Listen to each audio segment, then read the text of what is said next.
Welcome to Living Fuel TV. I'm Casey Craichy with my wife Monica. So protein, you now know you need more of it, and now you know that you need protein powders also. Now we said we would talk more about this, so today we're going to talk more about it. Let me start real fast on page 298. Love this chapter 11 on protein. It says, higher protein intake also promotes fullness, is thought to increase energy expenditure via thermogenesis, and helps to stabilize blood sugar levels. High protein levels tend to limit regain of weight after dieting. There's so many benefits to higher levels of protein. It is critical. In fact, reading chapter 11 of this book is important if you're an athlete, a dieter, a diabetic, a pregnant or nursing mom, any stage of life. This chapter can really shed some light on some really important health-enhancing subjects here for you. Let's talk about protein powders, though. That last show we talked about isolates, hydrosylates, and concentrates.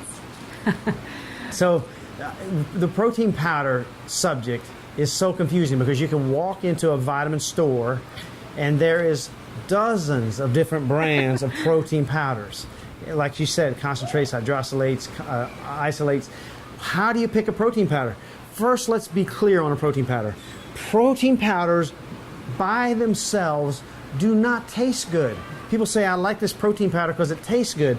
If it tastes good, you need to look into why it tastes good. Now, if you're okay with drinking protein concentrates and you don't have any reactions and you don't snore and you don't feel congested and that sort of thing, maybe that's okay for you. What do you mean protein concentrate? Well, concentrate is the cheapest, say, milk dairy. protein. Okay. Dairy protein. And it's not just dairy, it's anything that it's a way of deriving protein that is not as expensive as other ways, like isolates and hydrosylates.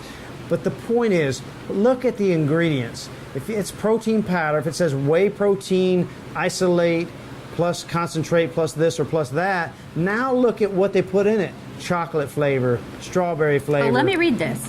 On your page 306, it says, these are the things you should look for, and if it has it on there, probably shouldn't get it. It says no high glycemic carbohydrates like sucrose, fructose, and maltodextrin. No artificial sweeteners like aspartame, known excitotoxin, sucralose, chlorinated sugar, and the acesulfame, which contains the known carcinogen methyl chloride. Now, if a food, protein, or powder or supplement contains these ingredients or contains GMOs, you don't want genetically modified organisms in your protein. You don't want artificial flavors, artificial colors, or preservatives. You're better off not consuming these. You also want to avoid damaged and unhealthy fats, including vegetable oils, all hydrogenated oils, avoid powdered eggs and powdered milk.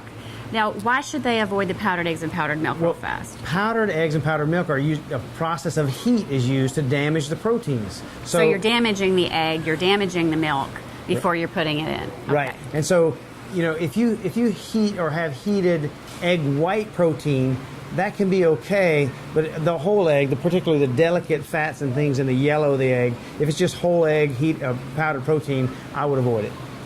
All right, so I'll refer back to page 305 of your book, and this is in a nutshell what people need to look for. You say, my preference is an optimized blend of brown rice, yellow pea protein powder with added amino acids, fiber, probiotics, enzymes, vitamin C, and optimized essential amino acids powder. Absolutely. This is the key. The key is you want it as clean as possible. The things that are in there to make it taste good need to be healthy.